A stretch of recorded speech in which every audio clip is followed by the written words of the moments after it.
ঝিনাইদহে সংখ্যালঘু সনাতন সম্প্রদায়ের বিভিন্ন উপাসনালয়ে সুরক্ষা দিচ্ছে বৈষম্য বিরোধী ছাত্রছাত্রী সহ স্থানীয় রাজনৈতিক দলের নেতাকর্মীরা। শহরের মদনমোহন মন্দির, সিদ্ধেশ্বরী কালী মন্দির সহ বিভিন্ন মন্দিরে পালাক্রমে দিনরাত পাহারা দিচ্ছে তারা। নাটোরে সংখ্যালঘুদের জানমাল, বাড়িঘর ও মন্দির রক্ষায় দিন ও রাতে পাহারার ব্যবস্থা করেছে বৈষম্য বিরোধী ছাত্র আন্দোলনের শিক্ষার্থীরা। নীলফামারীতে সাম্প্রদায়িক সম্প্রীতি রক্ষা এবং সংখ্যালঘুদের নিরাপত্তাসহ মন্দির পাহারায় কাজ করছে বৈষম্য বিরোধী ছাত্র আন্দোলনের শিক্ষার্থী ও সাধারণ মানুষ।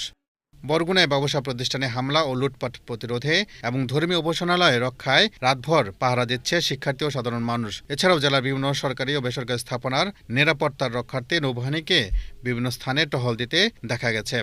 মাদারীপুরের রাউজান পৌরসভার সাহাপাড়া হিন্দু সম্প্রদায়ের বাড়িঘর ও মন্দির রক্ষায় কাজ করে যাচ্ছে জামাতে ইসলামের নেতাকর্মীরা। ঝালকাঠিতে সাম্প্রদায়িক সম্প্রীতি রক্ষায় সনাতন ধর্মাবলম্বীদের বাড়িঘর এবং মন্দির হামলা ও ভাঙচুর প্রতিরোধে রাতভর পাহারা দিচ্ছে সাধারণ মানুষ এবং শিক্ষার্থীরা। এছাড়াও জেলার নিরাপত্তা রক্ষার্থে সেনাবাহিনীকেও দিনরাত বিভিন্ন স্থানে টহল দিতে দেখা গেছে।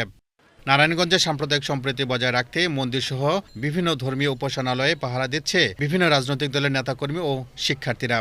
নরসিংদীতে ধর্মীয় সম্প্রীতি রক্ষায় হিন্দু সম্প্রদায়ের বাড়িঘর ও মন্দির রক্ষায় রাত জেগে পাহারা দিচ্ছে ছাত্র জনতা ও রাজনৈতিক দলের নেতাকর্মীরা।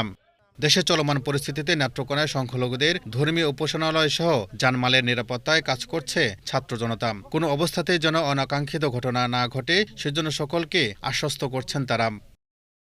Desk report, Bangladesh television.